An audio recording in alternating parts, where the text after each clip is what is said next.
Bom dia, alunos do quinto ano, tudo bem com vocês? Hoje a nossa aula é de História de Santa Catarina, baseada nesse livro aqui que vocês levam cópias para casa. E na aula da semana passada, vocês leram os textos a partir da página 59. E nós estamos falando sobre como que surgiram os primeiros povoados em Santa Catarina.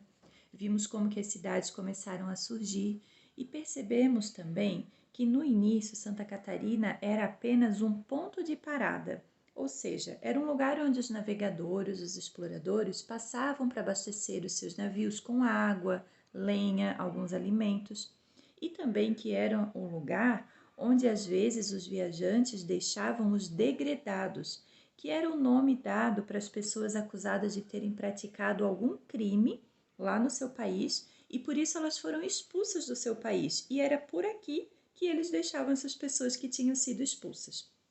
Então, aqui em Santa Catarina, naquela época, tinha um fluxo constante de pessoas. Algumas apenas passaram por aqui, outras se estabeleceram, tiveram algum tipo de conflito com os carijó, que eram os indígenas que viviam aqui, mas nessa época não chegaram a formar povoados em Santa Catarina ainda. Hoje a nossa aula é baseada na página 63 e o título é A Chegada dos Bandeirantes.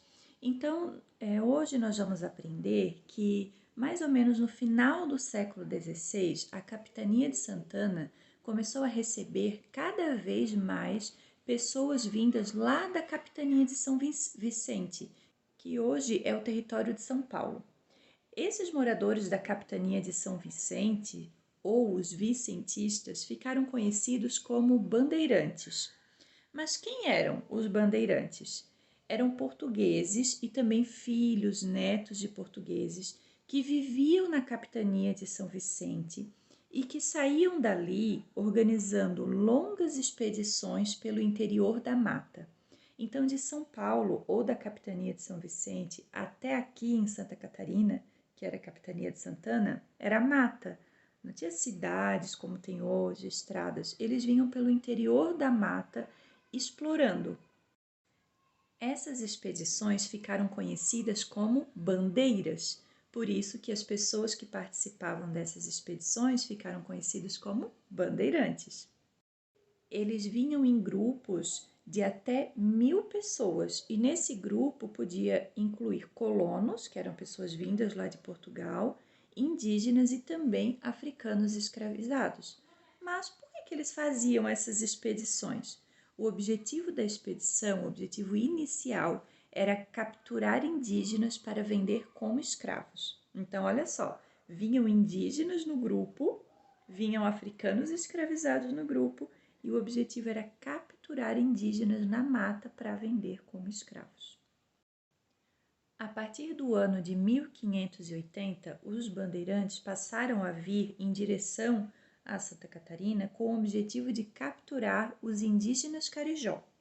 A maior parte dos indígenas que eram aprisionados eram vendidos para fazendas lá na Capitania de São Vicente e eles iam trabalhar na lavoura, na plantação de milho, de soja. Os alimentos produzidos pelos indígenas escravizados nessa lavoura era aquilo que abastecia boa parte da colônia no Brasil.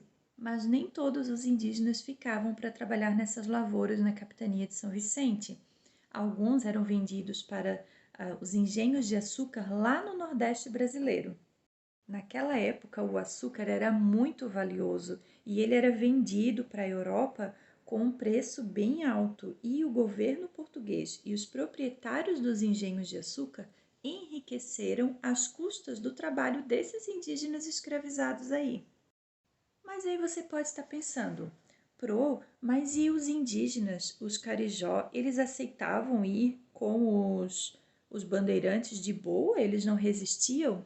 Resistiam sim, resistiam, fugiam, lutavam, mas os bandeirantes tinham algo que eles não tinham, que eram as armas de fogo. Os indígenas só tinham arcos e flechas.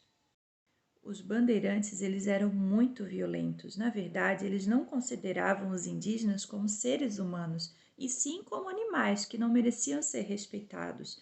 Então, além de usar as armas de fogo, eles também incendiavam as aldeias, destruíam tudo que os indígenas tinham, e daí só o que restava para eles era ir junto com os bandeirantes para não morrer. Para o governo português, escravizar os indígenas e os africanos era altamente lucrativo. Assim, eles não pagavam pela mão de obra do trabalho e ficavam apenas com os lucros. Tanto indígenas quanto africanos foram escravizados e trabalhavam nos mais diversos setores, como a Pro já falou, nos engenhos de açúcar, nas lavouras e também no cuidado com os gados nas fazendas e nas minas de ouro do interior do Brasil. Eles faziam o trabalho deles sob vigilância constante. Quem trabalhasse pouco, apanhava. Eles tentavam fugir com frequência, mas quando eram apanhados, aí sofriam mais ainda. Eles também organizavam revoltas e várias outras formas de resistência. Uma das formas de resistência era a formação de quilombos. Quilombos eram comunidades que reuniam centenas e até milhares de indígenas.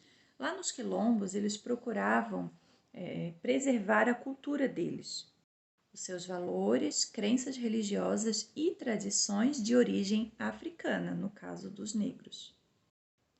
A escravização indígena terminou primeiro que a escravização dos africanos.